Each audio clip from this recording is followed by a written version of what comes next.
میں پہلا بندہ ہوں جو میں ان کے اندر میں گھسا ہوں آ کے. مجھے پتہ ہے کہ ان کی سیاہکاریاں، ان کی بدکاریاں، یہ ملک کو لوٹنے کھانے والے، تباہ کرنے والے بزدل، نلیک اور کرپٹ ہو کے اس ملک کی مسلطن قوم کو انہوں نے اندھیرے میں رکھا ہوا ہے. کوئی بات نہیں، جھر کیوں جرم ہے؟ میں جرم کر رہا ہوں کہ بھئی میں اگر سچی بات کر رہا ہوں کہ گیٹ نمبر 4 GHQ میں یہ سارا کچھ ہو رہا ہے، کیوں نہیں مانتے؟ وہ ہو رہا ہے، یہ تو غلطی ہے. سپریم کورٹ بکا ہوا ہے. سپریم کورٹ نے کب فیصلے کیے ہیں؟ یہ چیف جسٹس اب بکا ہوا ہے. میں تو کہتا ہوں چیف جسٹس کو استعفیٰ دے دینا چاہیے تھا.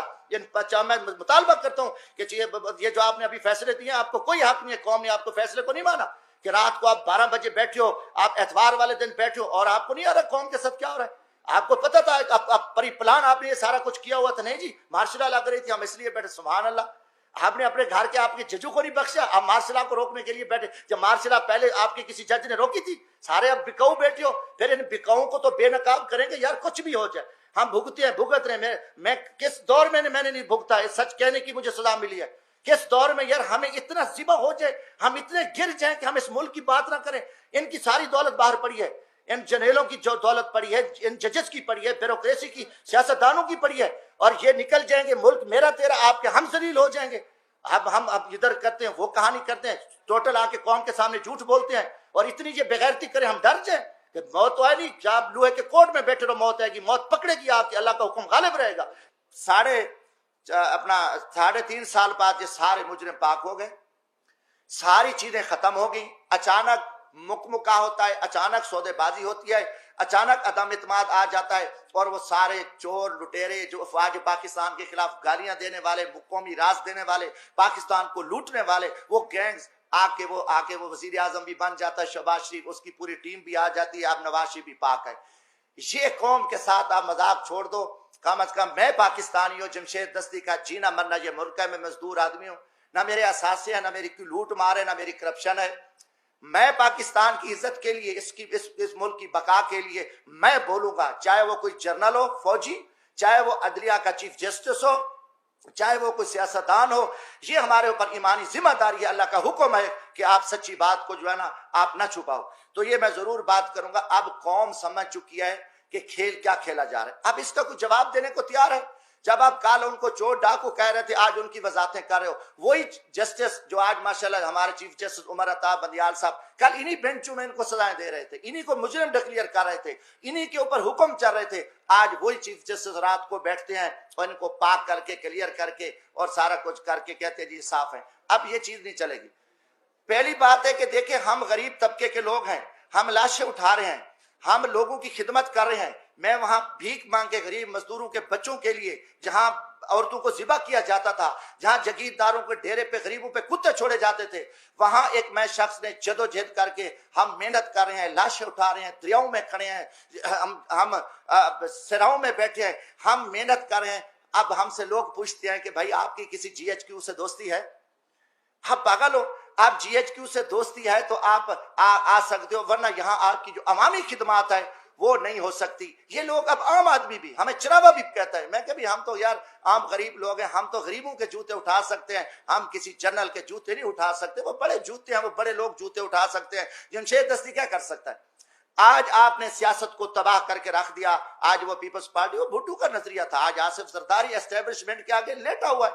آپ نے ایک دروازہ کھولا ہے اور سیاستدانوں کو آپ کتے کی طرح خیرات ڈالتے ہو، اور وہ ارد گرد یہاں پھر رہے ہیں. عوام مر رہی ہے، لوگ ذلیل ہیں. اسلام آباد میں ایک تماشا لگا ہوا ہے. آپ نے نہ رمضان شریف کا کوئی تقدس کا خیال کیا، نہ آپ کو آپ کی عزت ہے. آپ ایک اقتدار کے ہوس کے پجاری ہیں. آپ ایک فرعونیت میں بیٹھ کے آپ پورے نظام کو تہس نہس کر دو، اٹھا دو، مار دو، جو کچھ کر دو. کوئی آپ کے سامنے بات نہیں. کہ ہم بولیں گے، ہم ضرور بولیں گے. ہم نہ کسی جنرل کے سے ڈرتے ہیں، نہ میں کسی سپریم کورٹ سے ڈرتا ہوں، میں اللہ کی ذات سے ڈرتا ہوں. ہم انشاءاللہ اس ملک کی بقا کے جہاں بھی ہمیں موقع ملا. آج بھی میرا دل زخمی تھا. کافی دنوں سے ایک جھوٹ چل رہا ہے، میڈیا کو بھی پہ بھی تماشا لگا ہوا ہے. وہی کتنے لوگ میڈیا کے تھے جو کل کیا تھے، آج بیچارے کہاں کھڑے ہیں، کس مجبوری کے تحت کھڑے ہیں، کیا کیا معاملات ہیں. مگر قوم سمجھ چکی ہے، قوم جان چکی ہے. گزارش ہے میرے بھائیوں، حالات بڑے تنگ ہیں ملک کے. پاکستان ایک خوفناک خانہ جنگی کی حالت میں آ چکا ہے. ان کے آگے سب کچھ پڑا ہے، ان کے آگے اختیارات بھی ہیں، ان کی ٹیبل پہ کھانے ہزاروں چیزیں ہیں، سب کچھ پڑا ہے. مگر ان کو زمینی حقائق کا پتہ نہیں ہے. لوگوں کے آنکھوں میں خون نکل رہا ہے.